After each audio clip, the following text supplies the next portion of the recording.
Now the next speaker would be Dr. Vinod Kumar Arora, sir. He needs no introduction. He's been doing this course on cataract surgery, target emetropia since many years, and this is one of the most welcome course by the delegates, and it's always one of the most popular courses because it covers everything what a cataract surgeon need in today's era. So he'll be talking about refractive surprise management following cataract surgery. Meanwhile, anyone has any questions for the previous speakers? I think Dr. Wabekar has made a very clear point that you have to do first you have to calibrate your instruments. That's very, very important. See, many of us have very good of instruments. We both have instruments, but we don't do it regular calibration. So that is very, very important. Even if you are using a basic aerometer, for every session you have to calibrate it. And for most of the instruments require calibration repeatedly. That improves your result. Secondly, if you think there is a doubt, suppose you're getting different readings. So what to do is, suppose your axis is coming 30 in one instrument, 40 in second instruments. So which one to take? I think it's made very clear that topography is the most important. If you're seeing two dumbbells there like shape, you can just hemisect it. And that gives you accurate axis. Not the axis which has been shown by topographer, but you can hemisect that those double shape. That can give you the fair idea where the axis is. So that gives you the degree. For getting a degree, axis is more, topography is more important. For getting a volume of a cylindrical number, I think your autoref or those things are more important. So coming to my talk, you did everything well. Go to refractive surprise top. Go to last one. You tried and use your best of instruments, best of technology, and you think everything is going to be okay. But it's not always. You get a surprise. That's the nature of eye. It cannot be purely mechanical thing, and surprises are always there. It's better to be prepared for surprise and how to manage these conditions. So just to recall, the risk patients are small hyperopic eyes, large myopic eyes. There is a big bag. You don't know where the lens will be there. Very steep or flat K, suppose you're getting 49 or 41, 42 like. So you have to be a little cautious on these cases. If there is a shallow anterior chamber, if there is a prior history of refractive surgery, that is coming in a big way. Now we are getting a lot of patients who are going under LASIK. Earlier it was RK, now LASIK. So we are going to get a good number of these patients turning into cataract in coming futures. So we have to be ready for those. Then there's the victimized eyes. Then corneal ectasia may be there in these cases, like keratoconus or post-LASIK surgery. Then contact lens use. That's very important. We have to just give a sufficient time before taking a reading. For soft contact lenses, at least 3 to 4 days. For GP lenses, 3 weeks to 3 months, you have to postpone the surgery, then take your calculations. Otherwise, there will be corneal warpage, you'll get a wrong reading. So, what are the causes of emetropia? If we say it's not emetropia, so there is a data capture inaccuracy may be there. There may be preoperative ocular surface disease, which has been highlighted. Then dry eye disease, anterior basement membrane dystrophy may be there. IOL miscalculation may be there.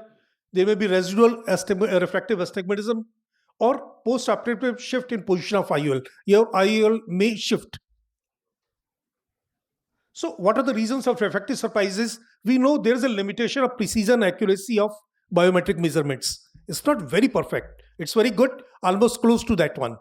Then inherent uncertainty of IOL power collection to find effective lens position. So if we make a small error like corneal radius, we get a surprise, big surprise. Then axial length measurement, if it's taken little wrong. Suppose we are using immersion, patient is looking directly over it. So we may get an area in the fovea. Now, it's not exactly on the fovea, it may be in the macula. So we may get a little wrong on that condition. Then post-operative AC depth is there. If there is any wrong calculation, again it may change. And the IOL power calculation, if we put a wrong power, that may give us a surprise. So coming to the back, if everything is done very well, and we believe nothing can go wrong, but we always know things can go wrong. So what to do? First thing is to determine what went wrong. Whether it was a right patient, there are two patients with Ramlal and Ram Singh, and suppose similar names, and they changed, your OT staff had changed it, you're not aware of it. Whether it was a right eye, patient has cataract in both eyes. And you opted for right eye and patient decides, no, I'll do for left eye. It happened. So you have to be cautious that it's the same eye or whether it's viewing the other eye. So it's a good practice to mark it before starting your surgery or sending the patient in it. So there are different methods you can use it. Then the right IOL. Suppose you did a calculation for techniques IOL and it was not on your inventory. Your staff has given you whole IOL of the same power. You'll get a surprise. So you have to look out for what went wrong. And if there is some problem like capsular block is there, that because forward movement of the lens and myopic shift, that's very easy to treat. Just give a YAG capsulotomy next on the capsule margin. It will take care of myopic shift. And if there is a pure mixed astigmatism, that is plus minus cylinder is there, then we can perform peripheral corneal relaxing incision. I'll come to that also. So coming to the management of refractive surprise, there are various methods. First is the prescription of spectacles. If your patient is happy with the spectacles, don't do anything. Don't try to correct it. He's happy, that it's okay. We want that only. Then contact lenses may not be very good for elderly patient, but young patient adopts it well. Corneal surgery, we can do LRI, especially good for hyperopic astigmatism, or we can do laser vision correction. Then comes the IOL exchange or rotation of toric IOL. I'll not go on toric one, but you can rotate it well. It was discussed, the best time to rotate is after 1 week. Don't rotate immediately, otherwise it may rotate again. So once there is a small fibrosis there, then there are more chances that lens will be stay there. So piggyback IOL implantation like IOL, ICL or even IPCL. Incisional surgery is quite good. You can make a 4 mid-peripheral incision. We take an optical of 3.5 millimeter. It can correct up to low myopia, say -2, and it's very quick and economical. Only thing you require a micrometer with this one. It's not very precise, but it can reduce the load. And it causes glare in few patients. So incisional surgery, that is LRI again. It's good for residual cylinder. If your cylinder is in plus, like +1, +3, then you are going to correct both the things. Your spherical correction also will be there. Your cylindrical will be corrected. If it's a +-1, it will be plano, but some error will be there. Cylindrical number will be over. If you look at a pure cylinder, I think laser is a better choice than doing LRA because of the coupling effect. You will get a surprise on the spherical power. So this is how you see on the notebook. There you can just fill up that and you can see how much arcuate incision you have to make, the amount of arcuate incision, whereas it has to be placed, that will be done over that. So coming to the laser, it's a good choice in majority of the cases. It can take care of all the errors. It's very avoids intraocular surgery. There is a quick recovery. Can correct any residual error. But the problem is that IOL causes some higher order aberrations. LASIK again adds to higher order aberrations. Then it can be dry eye because most of the patients are elderly. And it's irreversible and it may not be available to all the person. So what are the tips if you want to do laser? If you see a patient where you want to put a premium IOL, but you are sure that you are going to get surprise, so pre-surgery flap can be made, preferably by a femto. The tip here is don't lift the flap. Even if you are making with the microchrome or with a femto, just don't lift because most of the complication occurs when you lift the flap. Don't lift. Wait for 1 month. Do the cataract surgery. I would say do the surgery and if there is any error, you can correct it. But it's not very popular because most of the time we don't do surgery in those cases.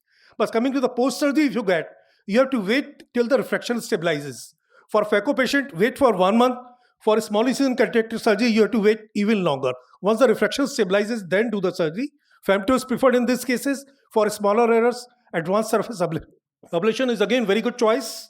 And transepithelial PRK is preferred in these patients. We have to remember that dry eye is more common in elderly patients. So we have to use a lot of visco in these lubricants in these cases. And these are stiff cornea, especially the elder one. So we don't require mitomycin in these cases. IOL exchange is a choice, not the first one, but of course, if you have to do, you have to do it. So you have to use a lot of viscoelastic. You just dislodge the lens haptics from inside. Only thing you have to use a quite good quality and plenty of viscoelastic. And if you see you can't take out the haptics, it's quite fixed in it. You can just cut the haptics and take out the IOL part only. And then you can place the lens in the sulcus also. So it's not necessary always to take out the haptics part also. So IOL exchange, avoid as far as possible. Verify the problem. It's irregular astigmatism or anything which is causing it. If required, do it earlier, preferably 1 to 2 months before the fibrosis take place. Use plenty of viscoelastic. You can take optics if haptics is stuck there. So disadvantages are difficult to remove IOL in some cases. May cause trauma to rhexis, bag or surrounding structure, or it may cause astigmatism because of forceful extraction or if you are enlarging the incision. But don't hesitate to enlarge your incision if you find any problem. That's much safer than struggling with the lens to take it out. Implantation of phakic IOL, it may be ICL, IPCL, there is a wide range. It retains the corneal sphericity. There is no regression. It's expensive, but long-term effects are not known, and it can be easily retried back if anything goes wrong. So coming to the piggy bank, there is a hyperopia, there is a better outcome than laser vision correction because you don't produce aberrations. Piggyback IOLs have shown to be more accurate than IOLs. Insurance covers lens, so you can probably do it in many patients. So complications which were earlier, interlenticular membrane, pseudoexfoliation, pigment dispersion, corneal endothelial cell decomposition, these were the earlier complications. But with newer variety, we don't get these type of complications. So these are very good lenses. Sulcoflex is one. It's for residual hemetropia. This is about the details. I'll not go in technical details. But we have got a surgical procedure very simple. We just make a small incision around 2.75 and we put a lot of OBD and position the IOL in the sulcus. So it's very, very safe because the IOL there is already in the back. You got a good scaffold there. The power calculation is again very easy. You don't require any corneal keratometry or anything. It depends on the refraction of the lens. So if there is a myopic correction, whatever you getting on specs, suppose the patient is have correction of around 2 diopter, you can just put a 2 diopter lens. That's easy. For hyperopic correction, you have to multiply by 1.5. Or you can send the data to your company, they will send you the lens. So it's very easy, does not depend on anything else except the refractive error. I think it's a very easy procedure. I do not show full video here. Just routine surgery, put the lens, slide into the sulcus. That's the only thing. Only thing, your earlier lens has to be in the back. So we have got a multifocal, we have got a trifocal lens in this. Then we have got a toric lens also. We have multifocal toric also. This is the Indian version. It's much cheaper and results are very good. You can use this one. This is from Care Group and very, very easy to use and easy to calculate also. And if anything goes wrong, you can take it out easily also. So it's safe, reversible, less trauma than IOL exchange, biocompatible additive implant. Post-op refraction is high predictability is there because we are not taking other factors except the refraction. It's a very simple calculation. It's a reversible procedure explanting at any time it's different to laser treatment, which is irreversible. So specific indication are monofocal IOL. If you want to make it multifocal, you just put a lens over it. Suppose patient has monofocal in one eye, you implant the multifocal in other eye. Now he wants to have the same in the first eye. You can just put a add-on lens on that one. That will take care of the multifocality.